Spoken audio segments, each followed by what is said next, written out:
rentrée, oui. Et oui, j'ai un bonnet. Et les amis, et oui, je suis là, je suis chez moi dans mon appart à Paris puisque je suis rentrée de Thaïlande plus tôt que prévu et je meurs de froid. Alors oui, vous vous dites enfin il fait beau et moi dans ma tête je passe de 40 degrés à 8 degrés. En tout cas le jour où je suis arrivée il faisait 8 degrés. Donc voilà, je porte un bonnet. Pour la vidéo, je fais un effort, je me suis un petit peu découverte mais je porte aussi un hoodie. Il y a aussi le chauffage chez moi.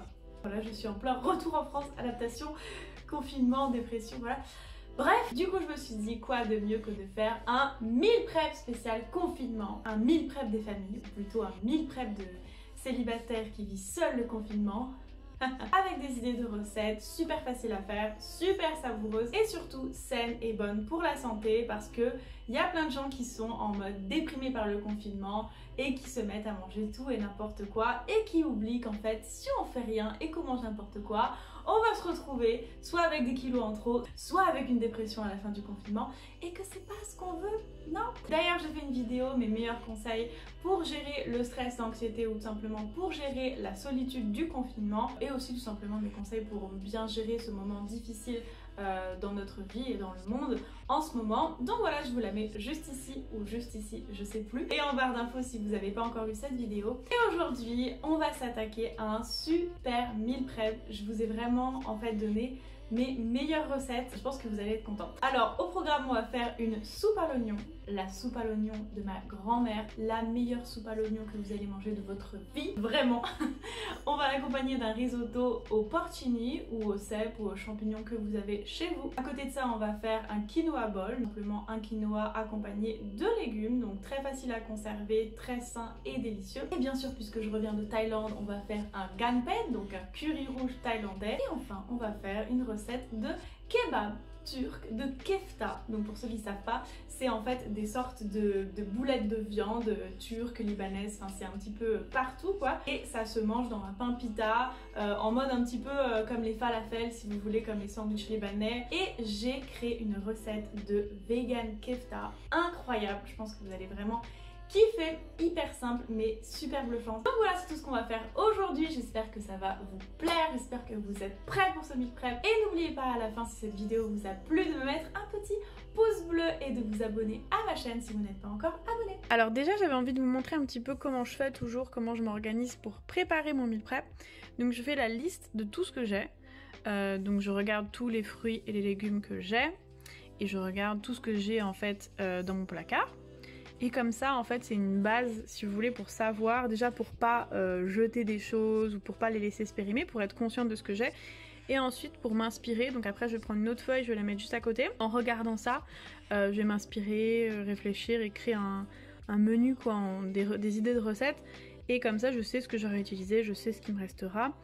Et voilà, j'avais envie de vous montrer quand même tous les ingrédients qu'on va utiliser pour ce meal prep, comme ça, ça vous donne une idée de ce qu'on va utiliser. Donc déjà, il y a beaucoup d'oignons pour la soupe à l'oignon. On a besoin de margarine aussi pour la soupe à l'oignon. Ensuite, on a besoin de pain pita pour faire les kebabs, les kefta. On a besoin aussi de, voilà, un concombre, de carottes, enfin tout un tas de légumes. De toute façon, je vous mettrai dans la barre d'infos exactement tout ce que j'utilise. Pour le risotto, du riz arborio, bien évidemment. Pour le curry thai, un petit peu de riz thaï. Pour le houmous, des pois chiches, du tahine et du lait de coco pour le curry. Du citron vert aussi, si vous en avez des frais, c'est mieux. De la pâte de curry, je vous conseille vraiment cette pâte, elle est super. Petite précision, pour les kefta, j'utilise des champignons de Paris, mais vous pouvez utiliser de la courgette, je pense, avec des pois chiches. Pour le risotto, j'utilise des porcini parce que j'en ai que j'ai besoin de les utiliser.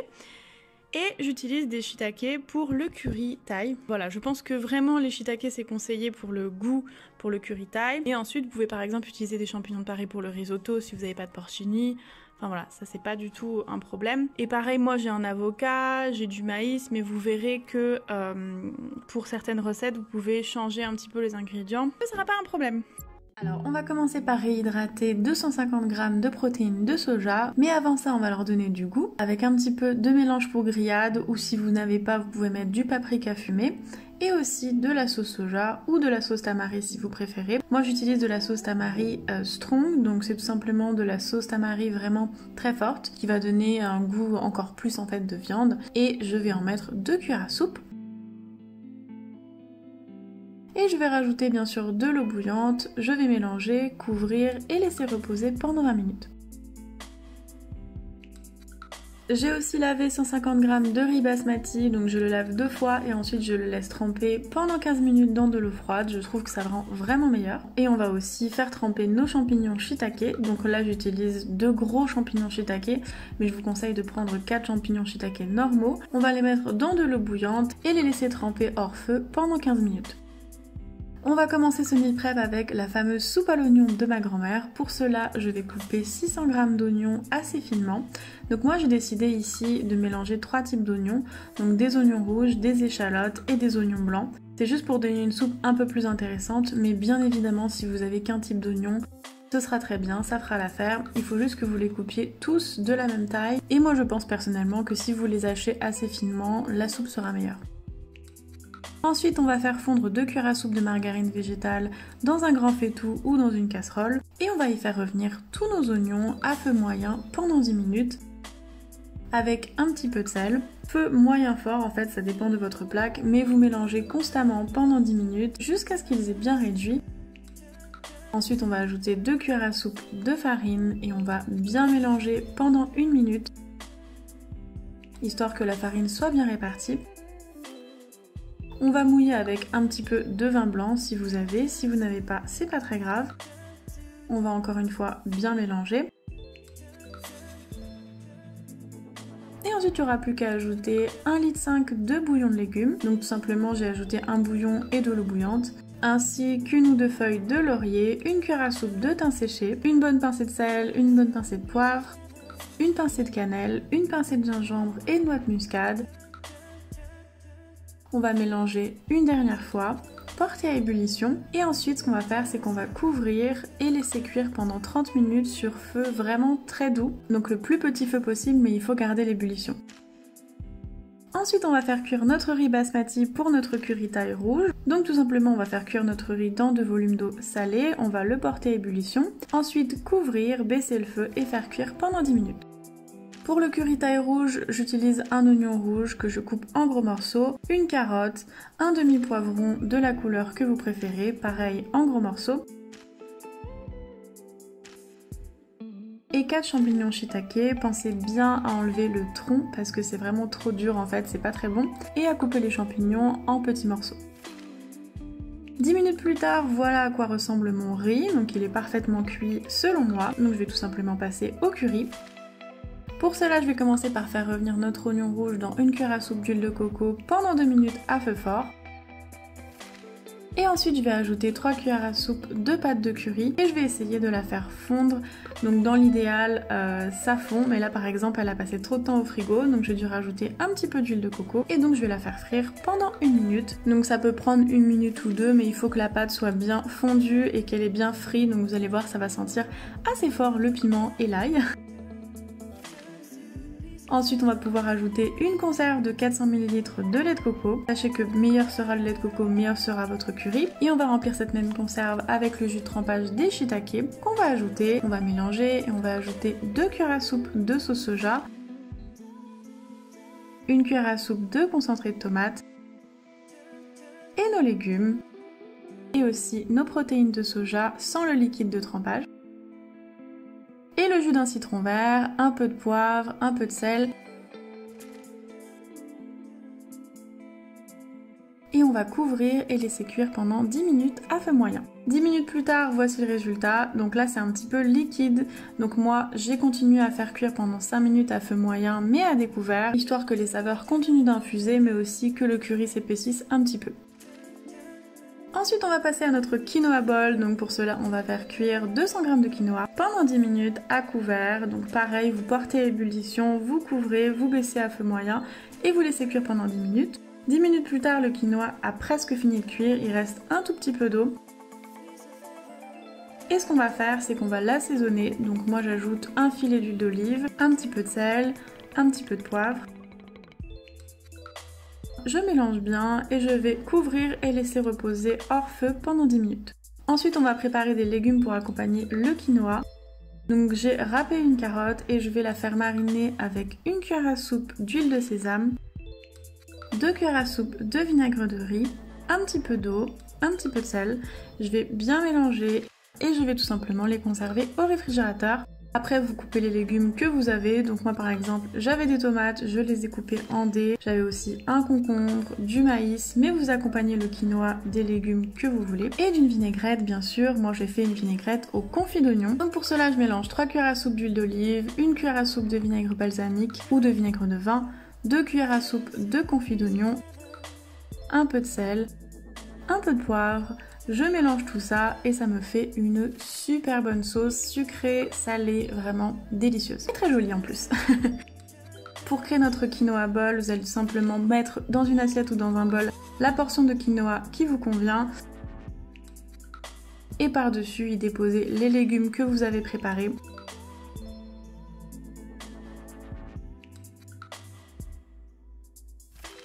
Un petit peu de persil pour moi, de coriandre ou en tout cas d'herbes fraîches, c'est toujours très bon pour la santé. Notre fameuse vinaigrette et un petit peu de graines de sésame ou de graines de courge, les graines que vous avez, peu importe.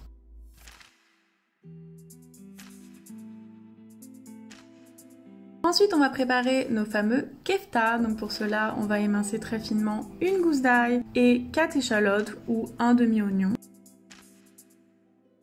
Et on va couper 200 g de champignons de Paris en petits dés. On va faire revenir dans une poêle pendant 2 minutes dans un petit peu d'huile d'olive ou dans une huile neutre nos oignons et notre ail. Et ensuite on va pouvoir ajouter nos champignons et les faire revenir 5 minutes à feu moyen. Donc il faut qu'ils ressemblent à ça, qu'ils aient bien grillé mais qu'ils n'aient pas encore rendu leur jus. Et dans un bol on va mélanger 200 g de pois chiches, une grosse poignée de coriandre ou de persil, le mélange de champignons, d'oignons et d'ail qu'on vient de faire revenir. Moi je rajoute encore de l'ail, mais c'est comme vous voulez. Une cuillère à café de cumin, une cuillère à café de gingembre, une cuillère à café de mélange pour grillade ou de paprika fumé, un peu de sel, un peu de poivre et on va mixer mais surtout pas trop, on veut vraiment en fait avoir des morceaux puisque c'est censé ressembler à de la viande hachée donc faut pas que ce soit complètement mixé. Et ensuite on va ajouter 2-3 cuillères à soupe de chapelure pour absorber un petit peu l'humidité de la pâte. Et ensuite il n'y a plus qu'à former nos kefta, donc voilà vous faites la forme que vous voulez mais généralement c'est à ça que ça ressemble. Et on va les mettre 30 minutes au congélateur.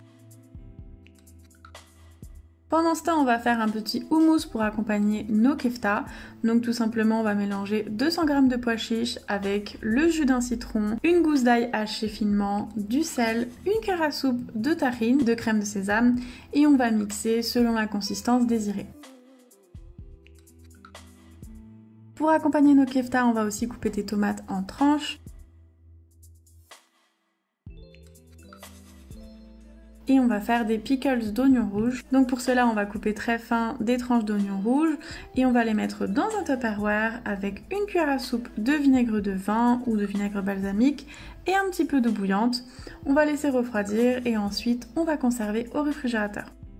Et enfin, on va faire une sauce au yaourt et au concombre pour nos kebabs. Donc tout simplement, on va couper le quart d'un concombre, on va les vider et le couper en petits dés et on va mélanger 4 cuillères à soupe de yaourt de soja nature, nos petits dés de concombre, un peu de poivre, un peu de sel, de l'aneth fraîche ou de l'aneth séchée si vous avez. Et voilà, notre sauce sera prête. Ensuite, il n'y aura plus qu'à faire cuire nos kefta. Pour cela, on va les faire revenir à feu fort dans de l'huile d'olive 2 minutes de chaque côté jusqu'à ce qu'ils soient bien grillés comme cela. Pour assembler nos kebabs, on va réchauffer un pain pita. On va mettre un petit peu de houmous, de la salade si vous avez, notre kefta, des tomates, des piments aussi si vous avez, notre fameuse sauce au concombre, de la coriandre ou du persil. J'ai oublié mais on va mettre aussi nos pickles oignons rouges et voilà. Et enfin on va préparer notre risotto au porcini. Donc pour cela on va émincer finement une gousse d'ail et 4 échalotes ou un oignon. Et 100 g de champignons de votre choix, donc moi j'avais des porcini mais vous pouvez utiliser n'importe quel champignon. On va faire revenir dans un mélange de margarine et d'huile d'olive pendant 2 minutes notre ail et nos oignons. Puis on va ajouter 200 g de riz à risotto qu'on va faire revenir pendant 1 minute jusqu'à ce qu'il soit translucide. Et on va mouiller avec 5 centilitres de vin blanc vegan et on va mélanger jusqu'à ce que le vin blanc soit complètement absorbé. Et ensuite, on va venir ajouter louche par louche du bouillon de légumes. Donc vous devez tout simplement avoir 1,5 litre de bouillon qui est en train de bouillir à côté de vous. Et pendant 20 minutes, mouiller le riz louche par louche et mélanger. Et oui, ça demande la patience, le risotto. Et ensuite, il sera prêt et on va pouvoir ajouter une cuillère à soupe de thym séché, nos champignons, un peu de sel, un peu de poivre et bien mélanger. Alors moi j'ajoute les porcini en fin de cuisson parce qu'ils sont déjà cuits, mais si vous voulez ajouter des champignons frais, je vous conseille de les ajouter 5 minutes avant la fin de la cuisson de votre risotto. Et bien sûr si vous voulez, vous pouvez ajouter 1 ou 2 cuillères à soupe de levure maltée, ça va rajouter un goût fromagé à votre risotto. Et voilà les amis, une après-midi plus tard, le résultat. Donc voici tout ce qu'on a, je pense qu'on a bien 4-5 jours. Donc du coup, de la soupe à l'oignon, incroyable, vraiment délicieuse à manger avec un petit peu de risotto aux champignons et au thym. Du curry rouge thaï à manger avec du riz basmati. Nos fameux kefta à mettre dans du pain pita ou le pain que vous voulez avec du houmous, des oignons rouges, des tomates et de la sauce au concombre et si vous avez de la salade si vous avez envie. Et enfin notre fameux quinoa pour faire des quinoa bowls avec à l'intérieur du concombre, du maïs, des carottes marinées et vous pourrez rajouter aussi un petit peu de tomates et si vous voulez de l'avocat, de la salade, enfin les autres ingrédients que vous voulez et la fameuse vinaigrette que je vous ai montrée.